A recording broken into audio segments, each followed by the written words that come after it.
دا یو مندر او بیا جومات کړی دی. دا چې د محمود غزنوي په نوم باندې مشهور جومات دی. دا چې کوي دا چې دا محراب دی. دا وګورئ دغه دی باقاعده الله رسول محمد. دا هغه جومات دی چې د نن نه 3000 کاله مخکې دا مندر و. په 1084 کې چې دی نو د دې نه بیا جومات جوړ کړو د مندر نه. نو راځئ دا جومات ته تخیم او د دې پوره هیستري د سره شریکوم چې دا کم وخت کې چې دی دا مندر او بیا جومات کو او په دې چې دی کم خلک چې دی هغه دلته راغلي او حکومت یې کړی دی. نو راځئ دا بلاک چې دی سکیپ کویم تر اخره پورې دا ټوله ایریا چې کومه ده نو دا هغه وړاندې مندر و 4000 کاله مخکې چې دی دا مندر و او بیا چې دی نو دا جومات کو. نو دا ته ټوټل ښیو دغه مخامخ چې دی دغه هغه باقاعده هغه محراب دی پکې کوم ځای چې امام صاحب ولاړ وي که نه دا چې دی دا پکې رهایشګاه ده. دا مخامخ وګورئ دا پکې رهایشګاه ده دې وړوکې شانتې دا کوهیه شانتې پکې دی پته نه دا پکې د څه دپارې او مخې ته چې دی دا جومات چې کوم دی نو دا درته اوس ښیم. راځئ دا وګورئ راسره دا چې دی دا ورته وښیي دا کچن و. دا چې کوي دغه دی باقاعده پرې کړی دی نو دا چې دی دا کچن و او دا چې کوم دی نو دا هغه جومات دی مین جومات چې کوم و که نه. دې ځای ته که پکې تاسو وګورئ دا ورته وښیه دا وګورئ اوس پته نه چې دا به د څه دپاره باقاعده ګیټ ټیم لګېدلی دی. دې نه علاوه چې دی دا مخامخ چې کوم دی دا وګورئ دا مخامخ دا الله نوم دی به رسول محمد دا محراب دی کوم چې د جومات محراب وي دا هغه دی. دې خوا که تاسو وګورئ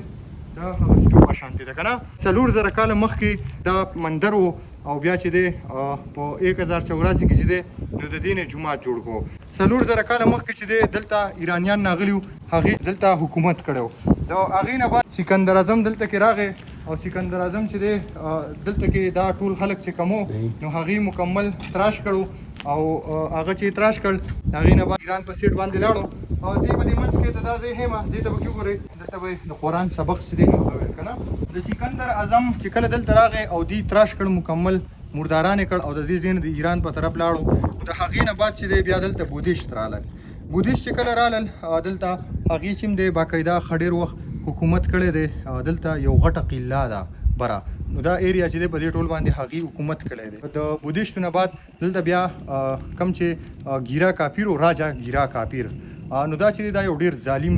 کاپیر و او دا چې دی د ډېر ظلمونه کړي. ما یو مخکې مې یو ویلاګ ورکړی و هغه د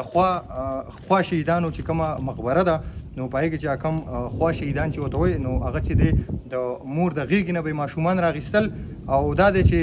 هغه به یې ټول شهیدان کول که نه. نو دغه چې دی دغه و د راجا ګیرا کاپیر چې کوم نو دا هغه ظالم انسان چې و نو هغه دلته راغلی و هغه چې دی دلته حکومت کړی. د هغې نه بعد چې دی بیا ورپسې سلطان محمود غزنوي بسې 2 ځله راغلی و خو دا دی چې په شکست ورکولو کې سلطان محمود غزنوي چې کوم نو هغه دلته ناکامه شوی و.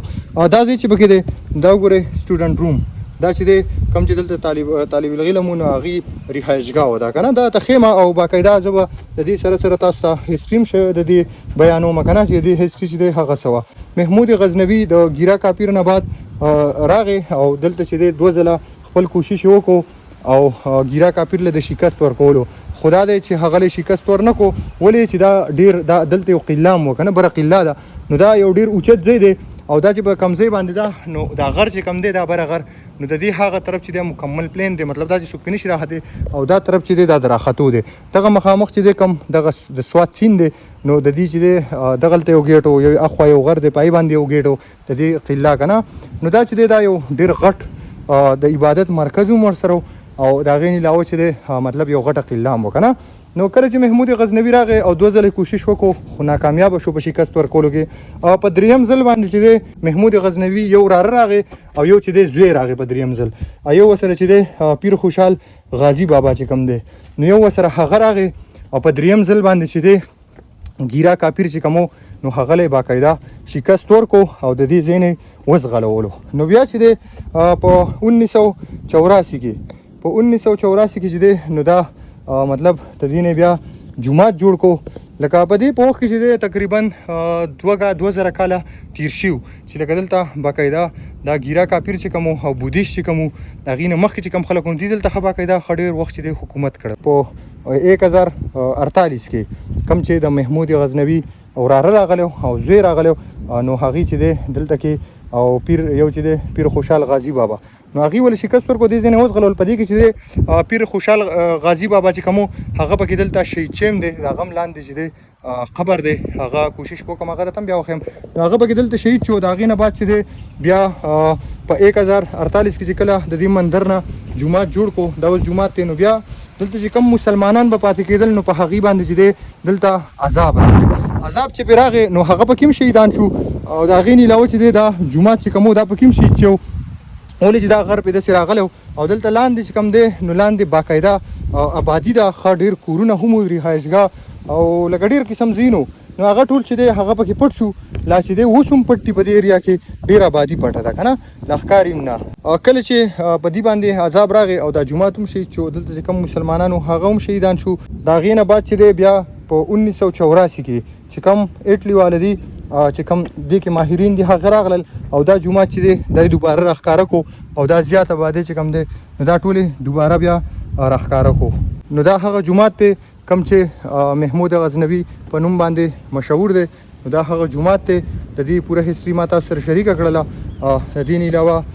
داسې بره یو قله ده هغه به درته هم ښیم د هغې چې دی باقاعده بل ولاګ به جوړوم هغه به سره هم شریکوم هغه مو ګورئ او ډېر ډېر خوندونه ترې واخلئ د دې نه علاوه چې دی دلته کې د دې یو دغه دی ادیره ده نو په هغې کې چې دی باقاعده چې کوم مسلمانان دلته کې شهیدان کېدل به نو هغه چې دی هغه دلته کې ښخول نو هغه دا ادیره ده په دې کې چې دی باقاعده ډېر چې مسلمانان چې دی هغه دفن شوي دي نو دا وګورئ دا هغه ادیره ده قبرستان نو دا وګورئ دلته چې دی باقاعده قبرونه دي دا وګورئ دا چک دا هم قبر دی داسې نور هم ډېر شي دي ځای په ځای نو دا هغه ادیره ده نو که دا نننی ولاګ هم خوښ شوي لازم لایک کمنټ وکړئ او که زموږ پیج چا نه فالو کړی د نور مزید تاریخي ښه ځینو دپاره زموږ پیج لازم فالو کړئ د بل ولاګه پورې د الله په امان